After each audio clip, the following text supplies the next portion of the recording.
So how you maintain a positive attitude or better perspective is understanding that as a early career scientist, you are the world's number one expert among other scientists in the scientific method. So you understand that there is an inherent process and steps that take place as part of starting something new. And you can do that as a process, not just in your research, but also in your other lives, in your career development, professional development, and your career transitions. So remembering that you have this ultimate superpower, transferable skill in the scientific method, but also as a scientist being trained, you have already navigated a lot of uncertainty.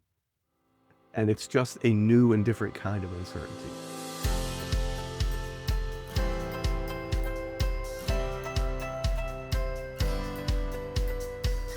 Welcome to On Research with CITI program, a podcast where we explore the policies, practices, and people shaping the research enterprise. I'm your host, Alexa McClellan. Today I'm joined by Jim Gould, the Director of Postdoctoral Affairs at Harvard Medical School, where he has spent more than a decade designing and leading research training, career, and professional development programs for early career scientists.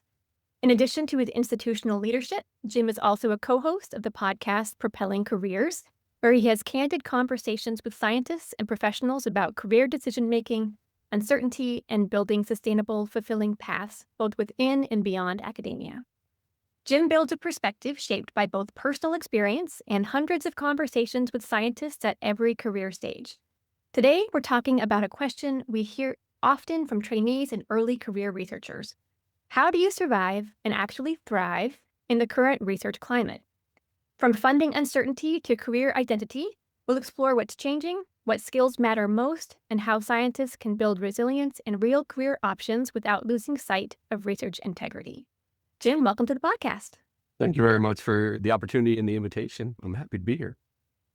So before we dive in, could you briefly introduce yourself and share how your career path has shaped the way you think about scientific careers and the research enterprise today? Of course, and you gave such a great introduction already, so I appreciate that. So generally, I got my PhD at University of Louisville in biochemistry and molecular biology. I did 2 postdocs at the National Cancer Institute. And from there, while I was a postdoc, I was interested in finding help. I needed help myself in navigating my career, what the next steps were, understanding how what I was doing mattered. And in needing help myself, I actually discovered ways that I was helping others. So I began helping others. I began sitting on committees. I started running our postdoc association at the NCI. And I just started doing those things that I was interested in, but also things that I needed to figure out for my own career and what I was doing. So I was doing career and professional development for myself while also providing career and professional development for my peers and fellows at the NCI. And I was doing that a little bit as a graduate student because I wasn't sure what I was going to do next. I was interested in science and I was interested in continuing in the scientific enterprise, but I had in my mind an understanding what it took or what it might take to become a faculty member. And I knew I probably didn't have enough of those credentials, meaning enough publications to move forward in that type of career. So I was wondering as a graduate student and as a postdoc, what can I do that is still valuable and move forward? So I was doing those things, career and professional development, but also gaining some credentials and building a reputation. And the opportunity to run a postdoc office at Harvard Medical School came about. And I was able to apply, interview, and ultimately got the job. And I've been here since 2011. And what I do, it's not just provide programming for career and professional development, but also try to anticipate the needs of our postdocs and our early career researchers. One, because I've had experience doing that, but also trying to understand the drivers of their early career, publications, funding, doing good research and training and good techniques and also responsible conduct of research, but also career advancement. Because research isn't a monolith and neither are the career opportunities for researchers. As I came to discover myself, but also now I talk about more often than not is look broadly about your career, look broadly about your professional development opportunities. If you're on a track, faculty track, industry track, other, something like myself, perfectly fine. but the skills that you're gaining as a postdoc, as an early career researcher, as a PhD are highly transferable, which is both a boon and a bane for our researchers because, knowing that they are highly qualified to do a lot of different types of jobs, but also trying to focus in on what they can actually do practically to move forward in the next stage and phases of their career. Yeah, thank you so much. From your perspective, what are the biggest pressures facing early career scientists right now? And how do those pressures show up in their day-to-day research lives? I've mentioned a few already, sort of the drivers, in addition to publication funding, doing good research, and getting a job. They're also trying to build their reputation and independence. They're trying to differentiate themselves from their advisors, from their mentors, from the schools and universities that they come from, and trying to establish their career somewhere else. They're also doing all of those things while trying to grow skills, learn new techniques and skills, and likely growing their families too, because our early career researchers are in their prime reproductive years as well. So there's sometimes this conflict of being highly productive in the laboratory or at work, but also highly engaged as a member of society and their own families. So they're trying to balance and integrate work and life. So it shows up on a daily basis on how are they building boundaries around communication? What are their actual working hours? Knowing that a trainee or an early career scientist should not be working 24 hours, 7 days a week, 365 days a year. But sometimes you do work those types of hours for a week or two, maybe a month at a time. And then what's the ebb? What's the flow? And how do you balance that? How do you integrate that? So those are the things that are the day-to-day pressures. And then there's this sort of existential pressure of how do I find the next career step? How do I actually transition? Because many of our early career scientists, they've never actually been on a job market. So they don't know what the job market steps are. They don't know what the job market actually looks like. They don't know if they're prepared for the next stage and step. They've received training, but it's mostly technical training. So they're trying to understand what it takes to survive and thrive in the next stage of their career, and they need help. And sometimes they need help asking for help. So that's one of the things that I try to do in my own job. Yeah, great. So I want to talk about expectations versus realities. Most trainees are familiar with CITI program because they've likely been required to take our trainings when doing their work in the course of their research. But where do you see a gap between what early career scientists are trained to expect and the realities that they actually encounter? This is one of the things that I talk about a lot. As I mentioned, they're highly trained technically. They are the top maybe 1% or maybe 0.1% of the world's population in a technique, in a technology, in a field. Highly technical. However, when I'm working with them and we're actually going through our RCR sessions at Harvard Medical School, a lot of the issues that come up aren't with the science or the research or the techniques or technology. It's the people that they do science with. It's the other scientists. So that to me is probably the biggest gap, is that most conflicts happen not with science, but with other scientists. So it's emotional intelligence, it's communication style, its support networks are so vital that sometimes they have yet to establish those. They haven't paid enough or any attention to that. They're not formally trained in emotional intelligence or interpersonal communication or how to write a good email or how to resolve a conflict head on or negotiate. So those are the things that I think there's a gap, right? Highly technical, very well trained in their laboratories, very well trained as scientists. But as people doing science with other people doing science, that's where a lot of the issues happen. And that's where I think there's a big gap in formal training, informal training, good mentoring, and leading by example. And that's also a large part of our discussions in our actual responsible cognitive research classes that we do. And many of our fellows that go through are like, do the faculty get this type of training? I'm like, yes, but in different ways, but also the faculty have been postdoc before. So they've gotten some level of training, but you have to give them grace at some level and say, they're expected to do a lot of different things.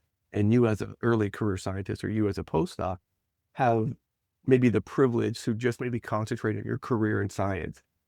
but the faculty may not. So there's that gap as well. The understanding of the actual dynamics placed upon the academic research enterprise. Yeah, for sure. So I want to talk a little bit about living in the system and the uncertainties that we're seeing right now. We're seeing a lot of short-term appointments. We're seeing funding uncertainty. And I'm curious what mindset shifts or practical strategies might help early career scientists stay engaged without burning out. Right. So this is a great question. And I think one of the things that's helpful to remember is at most institutions, their short-term appointments have always been short-term appointments, especially at HMS, your postdoc, it's always an annual appointment. But there's always been an expectation where you would have the time and the funding to both initiate and then ultimately complete a project or multiple projects. And as you just outlined, that's no longer the reality for many labs and many researchers, where funding uncertainty happens and appointment uncertainty happens, and there are shortened appointments, shortened postdoc positions. Graduate programs are hiring less or bringing in less. PhDs are being maybe pushed out before they ultimately finish or publish their manuscripts. So there's pressures happening already where they're shortening the training. And then what happens when it's shortened? Again, there's an increase in uncertainty, an increase in the job market at that moment where you're competing against possibly more graduate students to get a postdocs. You're competing against more postdocs for faculty and industry positions. And that may eventually work itself out through time. But even in industry, even in the private sector, those things are also happening because of funding uncertainty. There's a lot of turnover in the private sector. So not only are you competing against academic trained or fresh academics on that job market, you're also potentially competing against people who've been in the private sector for a couple of years with some experience. So how you maintain a positive attitude or better perspective is understanding that as a early career scientist, you are the world's #1 expert among other scientists in the scientific method. So you understand that there is an inherent process and steps that take place as part of starting something new. You gather information, you test that assumption, you experiment, you try new things, you talk to different people, you gather even more information, you test and try those assumptions, and then you come to a conclusion.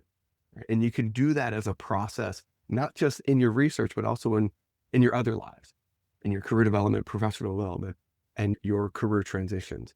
So remembering that you have this ultimate superpower or transferable skill in the scientific method, but also as a scientist being trained, you have already navigated a lot of uncertainty. And it's just a new and different kind of uncertainty. It seems a bit more urgent because it's much more career related, but you've already dealt with uncertainty. You fail all the time in experiments. You might get one experiment to work or one positive result out of 10 or 15 or even 100 experiments. The fact that you're able to find something new is fantastic. So I think reminding yourself and ourselves that we are okay with uncertainty already. We live and deal with it already. So it's just putting this perspective, this framing on a new and different kind of uncertainty. If you have a process and you have the scientific method or a process similar to that, you have a network of support. Maybe you have the support of your mentors and guides. You can move through anything with that type of support, especially with some intentionality and understanding that it might take a little bit longer in the time being. So not panicking, because panic is usually not productive, but understanding that you've already navigated the world in uncertainty. This is a new and different type. Yeah, I love that. And you were talking about transferable skills. And so the training in scientific process is something that can be applied to finding a job, navigating this uncertainty. Yes, absolutely. You have many of the skills already necessary to navigate the process, but also to be successful on the other end of it. It's just being able to recognize them, uncover them, and then communicate those skills, and then use those skills while you're doing it. It's a very sort of meta process. It's highly self-reflective. Yeah, and it relates to the need for soft skills that you were talking about as well, communication, interpersonal relationship building that's the support that can help you get through it. Absolutely. Because they're not ever going to take away your technical skills, Right. but how do you utilize those interpersonal skills, those soft skills, those transferable skills to emphasize your credentials and success while helping you actually through the process? Yeah. So resilience is great. Persistence is important, but how do early career scientists know when maybe it's time to walk away? When maybe the difference between healthy resilience and staying too long in a system or in a role that isn't sustainable? So this is a tough situation to kind of describe and unpack and work through because as we just talked about, there's uncertainty, what's happening outside, because at least historically, maybe not very recently, but at least historically, academia has been this warm cocoon that allows you to develop and grow at a slower pace that gets you credentials and publications and skills and all these things. Now it's kind of speeding up, it's condensing, and there's less opportunity to stay and grow in this environment. So that might be sort of what's lending, to staying longer than you otherwise should have, whether it's a good environment, a bad environment, a toxic environment. People tend to stay in academia a little bit longer because they historically have been allowed to go on maybe multiple job searches, multiple job cycles. Like, oh, you didn't get a faculty job this year. You can try again next year. And maybe the year after if it's not successful. But then we really have to talk about options. But sort of getting to your question is, it's really about identifying early and coming back to as often as possible is trying to identify what's important, what's most impactful, and what's aligned with your agreed upon vision, with your mentors, with your support network. Trying to do one thing at a time, but moving on multiple fronts. That sounds like they're at odds, but how do you make things worth multiple things at one time? For instance, if you're going to, this is one of my favorite examples, and it's not necessarily technical, but if you are going to and expected to already go to a weekly or monthly department seminar, you're already expected to be there, you already have to be there, and you already go there. So what do you do while you're there? Do you print out a paper beforehand and you sit and you just read that paper and you don't really pay attention to the science? One, pay attention to the science, but did you ask a question of the speaker? Did you meet the speaker? Did you talk to somebody else new in that audience? Did you sit with your lab or did you sit with someone else? So how do you make this multi-purpose? The other area around staying longer or being in an environment that isn't as supportive or possibly borderline toxic are you setting ground rules? And are you, again, revisiting them often? Are you communicating? Are you inviting your coworkers, your peers, your mentors into conversations where you have the time, the place, and an agenda ahead of time? So are you making the most of your time together? Are you having conversation? Are you inviting people to help and guide you? And are you asking for help? And then are you checking in with your allies, your other peers and mentors and colleagues? So there's a multifaceted thing that's happening. You're moving on multiple fronts. You're engaging your community. You're not isolating yourself. You have a plan, you have a process, but you have to be flexible enough to know when things aren't working and are working. It's a very complicated process, which I then say, don't do this alone. Again, identify allies, engage your mentor to be a mentor where it's possible, or your manager to be a manager. Seek other resources because many places that you find yourself doing work and research are very rich in human resources as well, not just HR per se, but resources to help you succeed as an employee, as a researcher, as a scientist. Yeah, that makes sense.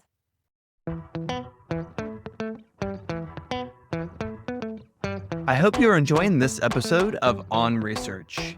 If you're interested in important and diverse topics and the latest trends in the ever-changing landscape of universities, join me, Ed Butch, for CITI Program's podcast, On Campus. New episodes released monthly. Now, back to On Research. So you talked about soft skills and you talked about mentorship, but what other skills do you think that institutions and training programs undervalue? Skills that are critical for navigating compliance, collaboration, leadership, and long-term career stability. So the administrative burden around doing science, I think tends to be undervalued because there's a bunch of paperwork, so to speak, to be done in order to get the research going, in order to put people at the bench and do good work. So yes, they undervalue these things, like, oh, compliance is just, just do good science and compliance will follow. Maybe. Or collaboration, but you have to actually have paperwork for many collaborations, NTAs and MOUs and all of these things where you have to have agreements in place. So maybe, yes, they undervalue some of these things, but they also tend to emphasize, select for, or even reward productivity over rigorous training and good mentoring. And it's not so much that they undervalue, it's that they overvalue maybe other things. And anything that doesn't lead to productivity publications or funding might be looked at as either a waste of time or not worth your time. And you should be doing stuff that builds your leadership skills, that builds collaboration, that also allows you to be compliant with state, federal, and institutional laws and policy. So there's a conflict of commitment and possibly incentive within the research enterprise where they're selecting for productivity, but you also need to provide support and resources for personnel development being trainees, but also employees. So there's usually not enough time and resources to do this comprehensively well. So this, I think, if there is a revolution in the research enterprise, this would be it, is making sure that there is a way to not just emphasize this process, compliance, but also leadership, mentorship, training. Many of our trainees within our RCO programs ask, like, well, we are having this training on mentorship. We are having this training on authorship. We are having this training on conflict of interest. Do our mentors, do our faculty get this training? Because I know that they are dealing with these things and they might not be dealing with them well. So many of our mentors, many of our faculty have never been trained in personnel management, never been trained in mentoring best practices, never been trained in financial analysis and running a small business. They're expected to do what? Get published and find funding. Mhm. So how do we, within the enterprise, not just faculty and people doing research, how do we address those imbalances? Right, especially those established researchers who may have been in the field for a very long time are resistant to wanting to do more training because they feel like their time is very valuable. They have, a big lot of things to manage. So that's a hard sell sometimes. And that's what they're told by their department chairs, is what they're told by the dean. Like, you don't have time to do this. You Right. need to be really doing this other thing. But it's sometimes at the cost of best practices. Mhm. So for our early career scientists, we often talk about career optionality. How can early career scientists build in flexibility to their career path while still maintaining research integrity and a genuine commitment to their work? What I'm going to say sounds simple, but the actual execution thereof is very difficult. Our early career researchers, and this is one of the ways that myself and my office and other resources similar to mine are trying to work with our early career researchers and postdocs, is that they need to find a way not to do things in addition to their research and in addition to integrity and finding jobs. They need to figure out a way, an effective way, to integrate those into the work they're already doing. They need to find a way to integrate professional development into their work, into their training, into their projects. And the example I gave earlier was like, you go to a workshop or a seminar and you're doing 10 other things while you're there while still being present and being visible. So what are the ways that you can integrate communication skills within your project? Are you doing posters? Are you giving talks? Are you accepting invitations to other places? How are you training and bringing on and sharing information about your project? Are you mentoring other students or graduate students or summer students or interns or even younger postdocs or younger trainees as part of your project? So you get mentoring and leadership skills, but also you get potentially more productivity on your project. So how do you integrate some of these things? Are you interested in teaching as a career? So do you take on an evening adjunct position? Or do you teach within your faculty mentors course? Or do you run workshops? Or do you mentor undergraduates or graduate students while you're doing it? So how do you integrate a lot of the professional development into your already day-to-day training and your project work and productivity. And then looking for opportunities to bolster and enhance where possible. But sometimes you do have to take time out of the lab to develop some of these skills, but you have to do it strategically as well as intentionally. Mhm. So, for many scientists, research is closely tied to their sense of identity. How can early career researchers protect their sense of purpose when experiments fail, when grants aren't funded, or when career paths change? As you just said, it's very hard to distinguish worth from work. Mm. And many professionals do that even outside of science, where, if I'm not successful at work, that means I'm not a successful human being. And that's absolutely not true. It couldn't be further from the truth. But it's very hard to distinguish submitting or getting that paper accepted versus, I'm a good human being because I actually didn't get that to happen. So one, just understanding that work and worth are related, but not intertwined nor dependent on each other. The other thing, going back to what I was saying earlier about understanding the scientific method in a different context, where failure is actually baked into that. When you're talking about the null hypothesis, that's actually what you are designing your experiments to do. You're designing experiments to fail. Because if you don't get anything, then nothing has changed and it's considered a failure, even though you haven't done anything to fail. You've designed your experiments to fail. So being able to think about it in that way, from that perspective, where you are designing things, your career, your project, your experiments day to day to fail, but if they don't fail, they then produce things. But you're doing this all the time. You are kind of future-proofing yourself because you've already been familiar with failure. You've already been, okay, well, yeah, I know I need to do this 1,000 times before I can actually be confident that this is a real thing happening, or 100,000 times, or I only need to do this 10 times because of the system within which I'm working. So I think having that perspective of repetition helps. Again, having a community helps. Understanding the system within which you are working. Failure is actually baked into that process. And if you're okay with that, how can you not be okay with failure in not getting a job, but coming back again, writing a better application, getting an interview, and then finding a job? Or when you're going out and networking and not hearing back from people, or you're like, okay, well, success might be 10% response rate or a 5% response rate.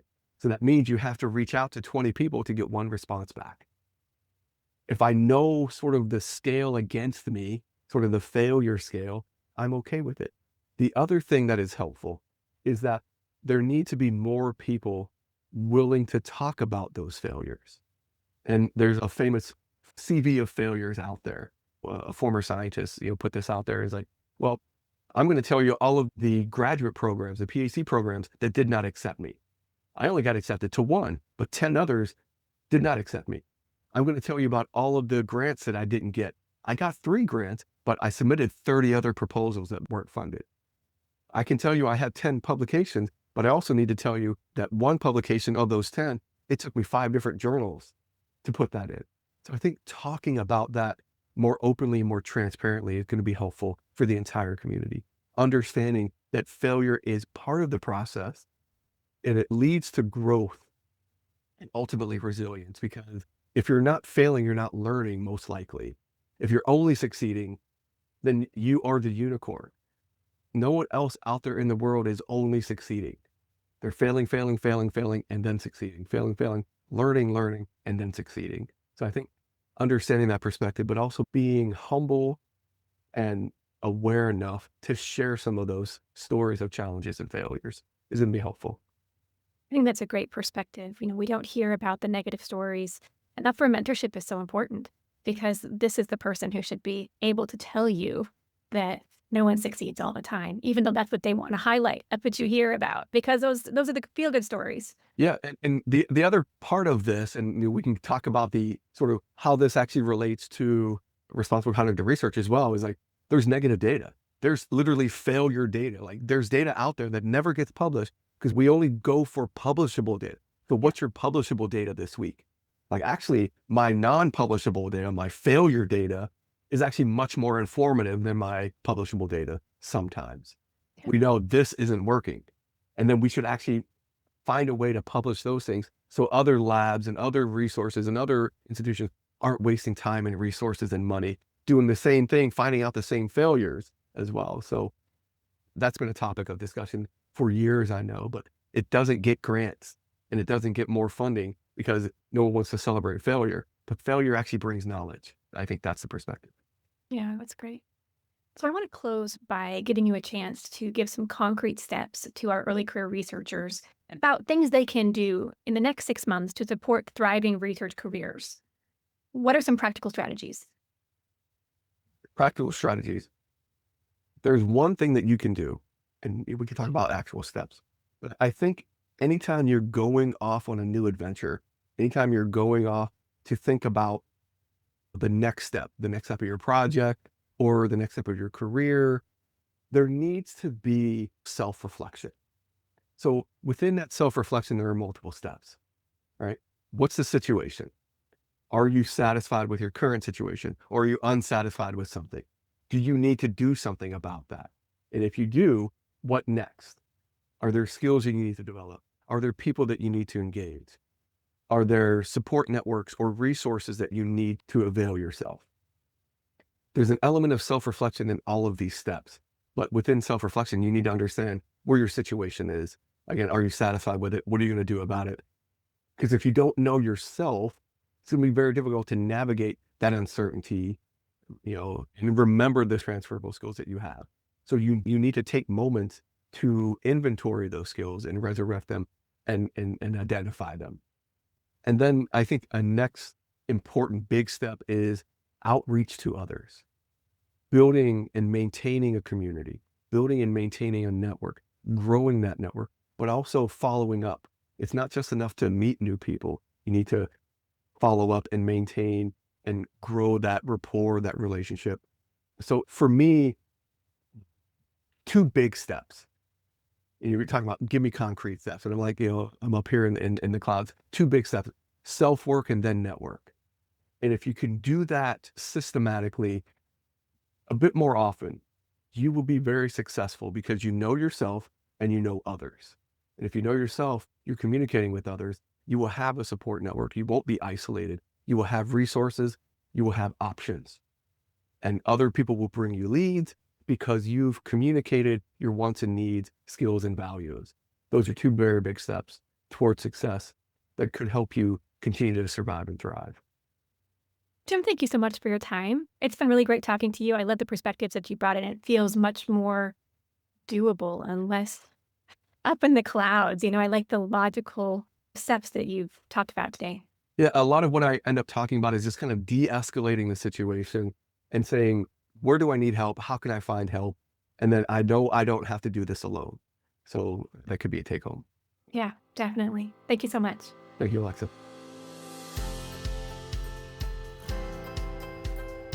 CITI program offers self-paced courses in research compliance, including on animal and human subjects research, responsible conduct of research, and research security. If today's conversation has you thinking about the skills needed to move research from ideas to implementation, check out CITI program's course, Protocol Development and Execution Beyond a Concept. It provides practical guidance on developing and executing research protocols, helping researchers build a strong foundation for successful studies. Enhance your skills, deepen your expertise, and lead with integrity across research settings. If you're not currently affiliated with a subscribing organization, you can sign up as an independent learner and access CITI program's full course catalog. Check out the link in this episode's description to learn more. As a reminder, I want to quickly note that this podcast is for educational purposes only. It is not designed to provide legal advice or legal guidance. You should consult with your organization's attorneys if you have questions or concerns about the relevant laws and regulations that may be discussed in this podcast. In addition, the views expressed in this podcast are solely those of our guests. Evelyn Fornell is our line producer, and production and distribution support are provided by Raymond Longeray and Megan Stewart. Thanks for listening.